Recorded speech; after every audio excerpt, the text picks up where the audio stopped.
Pertanyaan besar hari ini adalah, mengapa masih sering terjadi kekosongan obat di rumah sakit dan puskesmas? Obat menjadi salah satu komponen penting dalam pelayanan kesehatan. Namun kurangnya stok obat-obatan masih menjadi masalah di Indonesia. Faktor penyebab kekosongan obat tersebut diantaranya lonjakan permintaan obat yang cukup tinggi serta manajemen stok yang kurang teliti terhadap ketersediaan obat di rumah sakit atau layanan kesehatan lainnya. Itu terjadi di mana-mana, rumah sakit Kemenkes juga terjadi, cuma kita kan udah belajar itu sebenarnya tata kelola rumah sakitnya yang harus diperbaiki. Dari hasil sidak, Bobby menemukan obat untuk penyakit saraf kosong selama 2 pekan, dan warga yang menunggak BPJS diminta bayar senilai Rp300.000 sebagai uang jaminan.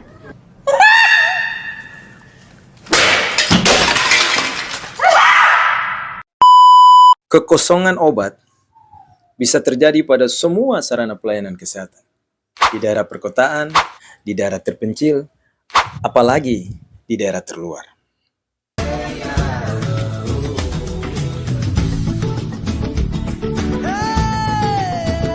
Bersama saya, Ferry Torupon, kita mulai pembahasan ini. Pemangku kepentingan di Kementerian Kesehatan sepakat bahwa saat seluruh aspek dalam siklus pengelolaan obat ketika dikelola dengan baik, maka tidak akan ada lagi istilah obat kosong di rumah sakit dan puskesmas. Pernyataan semacam begini nih, enaknya dibahas saja. Saya senang membahas fenomena obat kosong ini. Ini masalah di rumah sakit dan puskesmas yang sering terjadi dan langsung mempengaruhi kualitas pelayanan kesehatan. Kondisi ini menghambat proses pengobatan pasien, menimbulkan ketidakpuasan, serta berisiko pada kesehatan masyarakat. Lalu apa itu siklus pengelolaan obat? Mari kita bahas.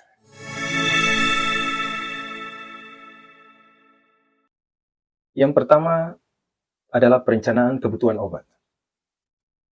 Di dalam perencanaan kebutuhan obat, kita melakukan analisis kebutuhan obat dengan memilih metode dan cara perhitungan kebutuhan obat yang tepat di dalam perencanaan. Ada metode konsumsi, ada metode morbiditas, ada metode just in time, dan metode kombinasi dari ketiganya. Yang berikut adalah gunakan sistem informasi manajemen farmasi untuk prediksi kebutuhan yang akurat.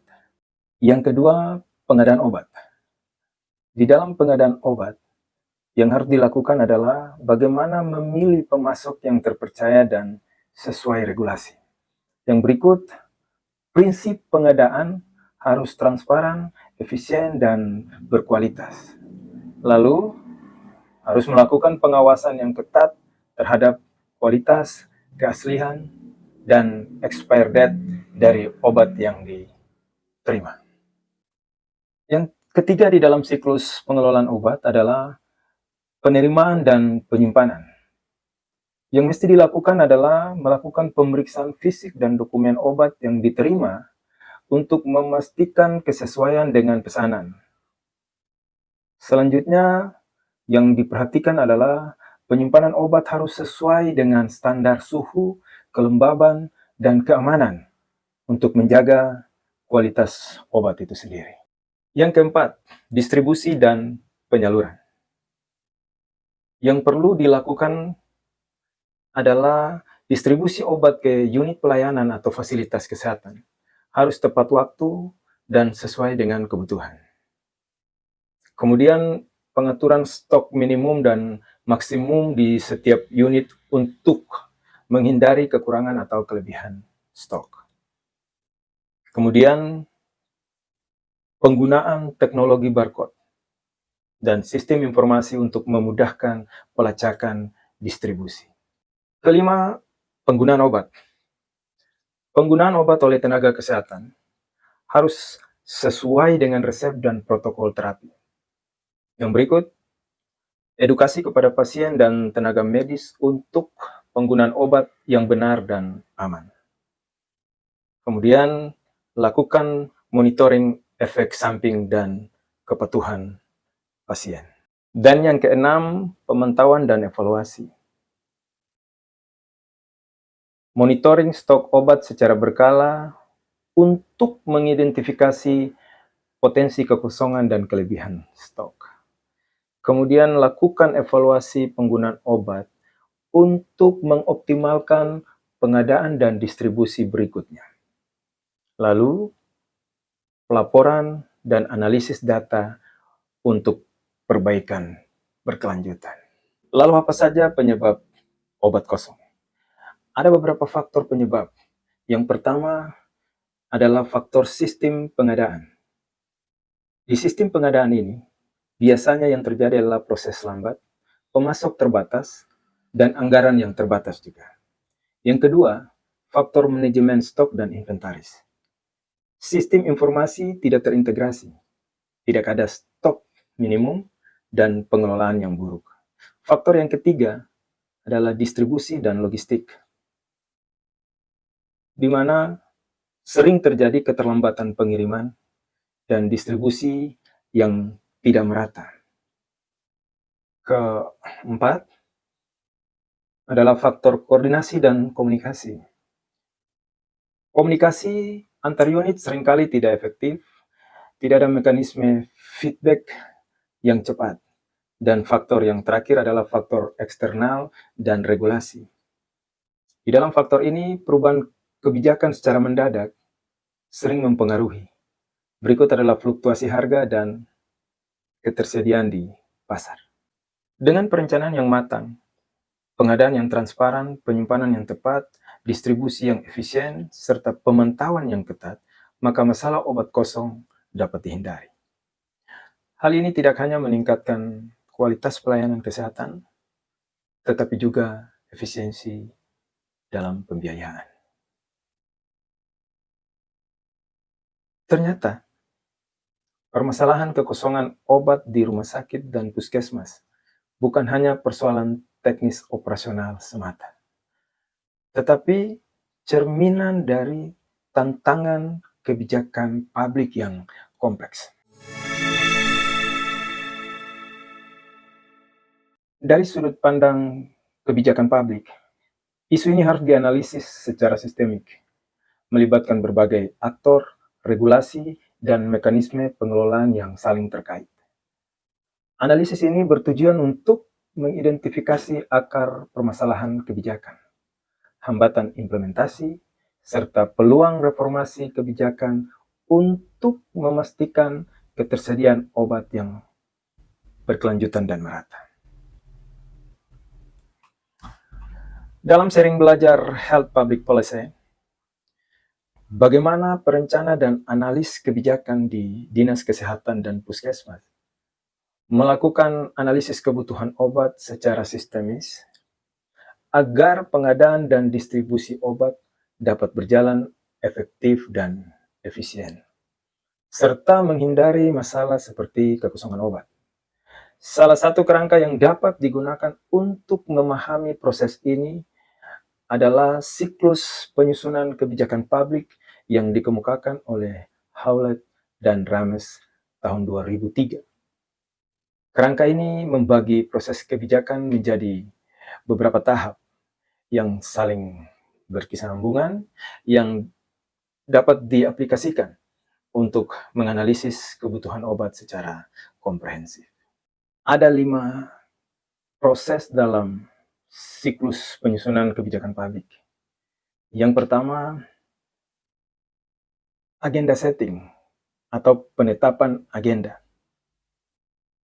Agenda setting ini di dalam penerapannya untuk analisis kebutuhan obat yang harus dilakukan adalah mengidentifikasi masalah kekurangan obat, pola konsumsi obat, dan kebutuhan pelayanan kesehatan yang mendesak di rumah sakit atau di puskesmas.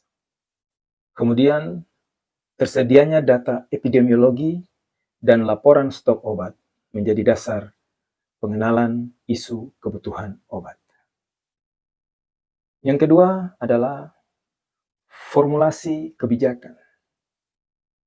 Di dalam formulasi kebijakan ini, yang dilakukan adalah merancang alternatif solusi dan strategi kebijakan, yaitu menyusun metode dan standar untuk penghitungan kebutuhan obat, seperti penggunaan data historis, proyeksi pasien dan tren penyakit.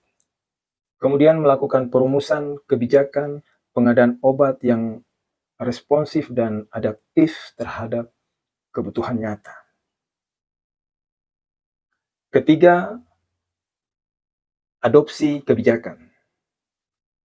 Nah, adopsi kebijakan ini adalah pengambilan keputusan untuk memilih dan menetapkan kebijakan.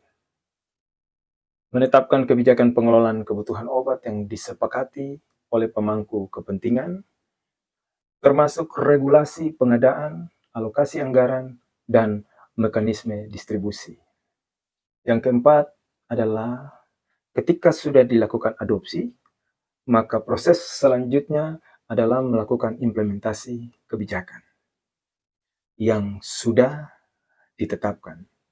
Nah, di dalam melakukan implementasi kebijakan ini, kita melakukan proses penghitungan kebutuhan obat secara rutin dan sistematis, pengadaan, serta distribusi sesuai dengan kebijakan.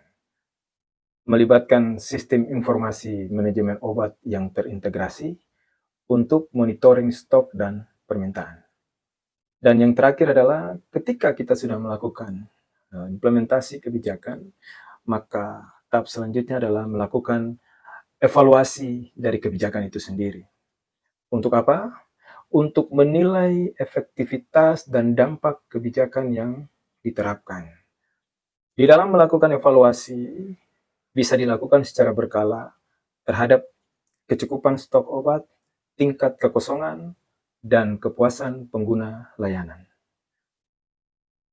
Hasil evaluasi kebijakan ini digunakan untuk perbaikan siklus kebutuhan obat berikutnya. Melihat analisis kebutuhan obat melalui kerangka siklus kebijakan Hewlett dan Rames memberikan gambaran bahwa pengelolaan kebutuhan obat bukan hanya soal teknis penghitungan, tetapi juga melibatkan proses kebijakan yang sistematis dan berkelanjutan. Setiap tahap dalam siklus kebijakan harus dijalankan dengan baik agar kebutuhan obat dapat diidentifikasi secara tepat. Kebijakan yang relevan kemudian dapat dirumuskan dan diimplementasikan, serta hasilnya dievaluasi untuk perbaikan berkelanjutan.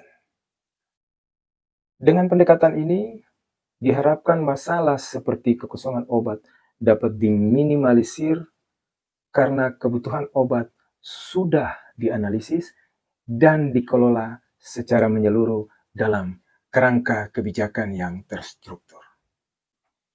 Terima kasih sudah mendengarkan episode kali ini. Jangan lupa untuk subscribe dan bagikan podcast ini ke teman-temanmu. Sampai jumpa di episode berikutnya dengan topik yang akan ada.